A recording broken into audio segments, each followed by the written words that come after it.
میرے دو سوالوں کا جواب دو. اگر اللہ مجھے شفا دینا چاہے تو کیا محتاج ہے اس شراب کا کہ اس کے بغیر مجھے شفا نہیں دے سکتا؟ کیا کہتے ہیں؟ منہ لٹکا کر کہا ہو گیا کہ نہیں جی اللہ کو محتاج تو نہیں. اچھا اگر اللہ کے علم میں میری موت کا وقت آ گیا ہے تو کیا یہ شراب اسے ٹال دے گی؟ پھر منہ لٹکا دیا کہ جی ایسا تو نہیں ہے. کہا اٹھاؤ اپنے یہ فتوے اور دفع ہو جاؤ. وہی نفتاک الناس وافتو، فتوے کتنے دیں، اپنے دل کو دیکھو.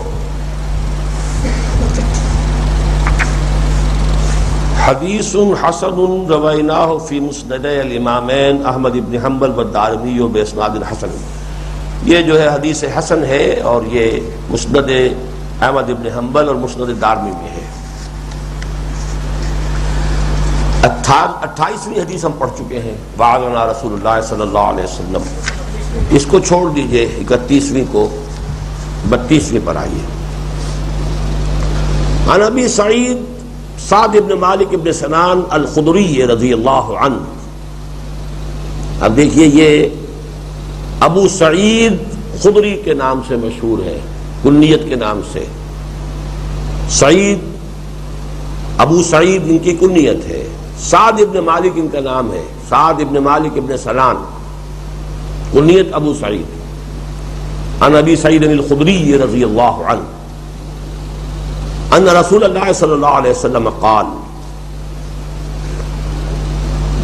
لا ضرر ولا ضرار. یہ اسلام کے قانونی نظام کا ایک بہت اہم بڑا بنیادی جو ہے اصول ہے. حدیث حسن رواہ ابن ماجہ والدارقطنی وغیرہما مسندا ورواه مالک فی الموطا مرسلا عن عمرو بن یحییٰ عن ابیہ عن النبی صلی اللہ علیہ وسلم فاسقط ابا سعید وله طرق یقوی بعضها بعضا. یہ حدیث چونکہ نہ تو صحیح بخاری کی ہے نہ صحیح مسلم کی ہے، یہ سنن ابن ماجہ میں ہے. بہرحال حدیث کی کتابوں میں اس کا اتنا اونچا درجہ نہیں ہے، اس لیے یہ ساری بحث امام نووی نے کی ہے کہ امام مالک لائے ہیں اس کو اپنی موطا میں، اگرچہ مرسل لائے ہیں. اس میں حضرت ابو سعید کا نام نہیں آیا. ابو سعید خدری کے حوالے سے بجائے مرسل اسی کو کہتے ہیں جو براہ راست حضور سے جس کو قول کو نقل کر دیا جائے. لیکن چونکہ اس حدیث کے بہت سے طرق ہیں، بہت سے روایتوں میں یہ آئی ہے جس سے کہ ایک دوسرے کو تقویت حاصل ہو جاتی ہے، اس لیے یہ معتمد علیہ حدیث ہے. لا ضرر ولا ضرار. جیسے مقاتلہ سے قتال، مجاہدہ سے جہاد، منافقہ سے نفاق، مضاررہ، مفاعلہ، ضرار. لا ضرر ولا ضرار. نہ کسی کو ضرر پہنچاؤ.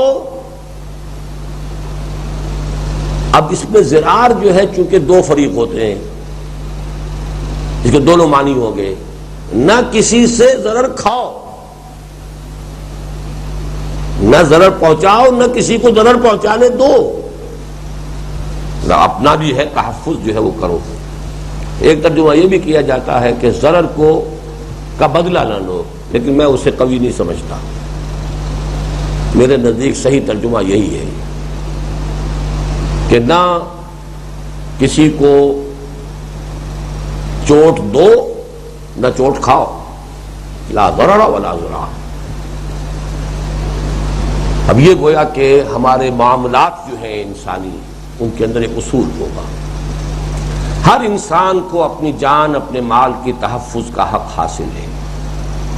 اسی لیے فرمایا ہے من قتل دون مالہ فہو شہید. جو شخص اپنے مال کی حفاظت کرتے ہوئے مارا جائے وہ شہید ہے. اس نے کسی کو قتل کرنے کا ارادہ نہیں کیا تھا، اس نے کسی کو نقصان پہنچایا نہیں تھا، وہ اپنے مال کی حفاظت، اپنی جان کی حفاظت کر رہا تھا. تو اس حوالے سے اس کو شہادت کا درجہ مل گیا.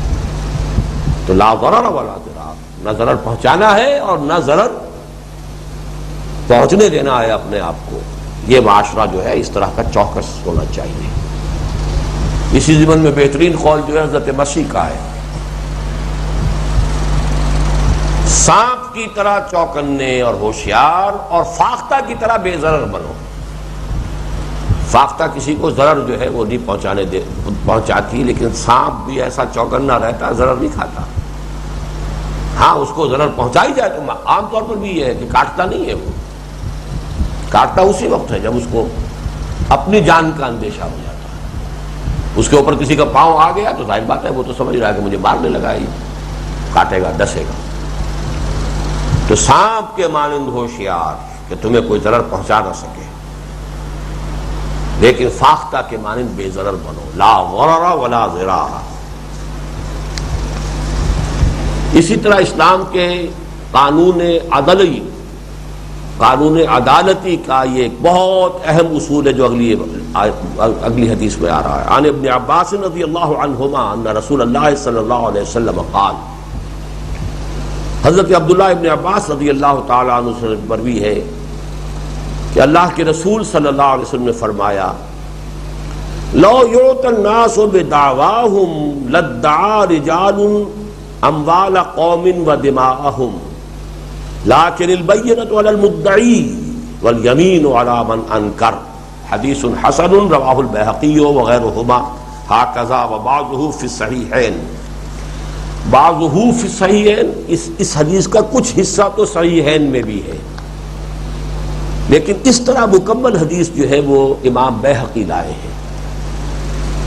اب دیکھیے کہ امام نووی نے یہ نہیں کیا ہے کہ معیار معین کر لیں کہ صرف بخاری کی یا صرف جو ہے وہ مسلم کی روایت لینی ہے، نیچے جانا ہی نہیں. اب بیہقی جو ہے وہ تو بہت ہی نیچے آ جاتا ہے، یعنی جہاں تک کہ محدثین کے اور جو مجموعہ احادیث ہیں ان کا جو درجے ہیں ان میں بہت نیچے ہے بیہقی. لیکن یہ کہ جو حدیث کے جو حکمت کے جو ہیرے اور موتی موجود ہیں چاہے وہاں ہیں تو وہ بھی لینے چاہیے. اسی پر اب چونکہ بات آ گئی ہے تو میں آپ کو بتا دوں، درایت کا اور روایت کا ایک مسئلہ ہے کہ جو ٹکراتا ہے حدیث کے معاملے میں. چونکہ محدثین نے تو ایک چھلنی لگا دی، یہ اصول ہوں گے تو حدیث قبول کریں گے ورنہ نہیں کریں گے. ہو سکتا ہے کہ صحیح ترین قول حضور کا روایت کے اعتبار سے اس معیار پر پورا نہ اترے، اس لیے کہ روایت تو بالکل دوسری شے ہے. کسی شے کا سچ ہونا اور ہے، سچ ثابت ہونا اور ہے، زمین و آسمان کا فرق ہے. آپ کی عدالتوں میں سچ مقدمہ پورا سچ لگا تو شاید کوئی بھی کامیاب نہ ہو جب تک کچھ نہ کچھ جھوٹ شامل نہ کیا جائے. اسے قانون کے تقاضے ہوتے ہیں. حضرت علی کی زنا کا مقدمہ قاضی شرح نے خارج کر دیا. کیا حضرت علی جھوٹ بول سکتے تھے؟ قانون ہے. آپ کے بیٹے اور غلام کی گواہی قبول نہیں ہو سکتی. کوئی اور گواہ ہے تو لائیے، کوئی اور گواہ ہے نہیں، مقدمہ خارج. تو کسی شے کا سچا ہونا اور ہے اور اس کا سچا ثابت ہو جانا یہ اور ہے. حدیث کا صحیح ہونا روایت کے اعتبار سے اور ہے اور حدیث کا صحیح ثابت ہو جانا روایت کے اعتبار سے ہی اور ہے. اس حوالے سے ہمیں حکمت دین کے موتی کمتر درجے کے ذخیرے جو ہے ان میں سے بھی چن لینے چاہیے. لیکن یہ کام وہ شخص کرے جو حکمت قرآنی کو سمجھ چکا، اس کے اندر وہ بن چکا ہو، خاکہ انفراسٹرکچر بن چکا ہو کہ حکمت قرآنی کا صغرا کبرا اصول جو ہے تشریح کے، اس کی بنیادیں، اس کی فروعات، کیا اس کا نظام ہے، یہ اگر ذہن میں بنا ہوا ہے تو انسان جو ہے پھر نسبتاً جو ضعیف حدیث ہے اس کو بھی اگر وہ پورے اس تانے بانے میں فٹ بیٹھ رہی ہے تو وہ قبول کر لے گا.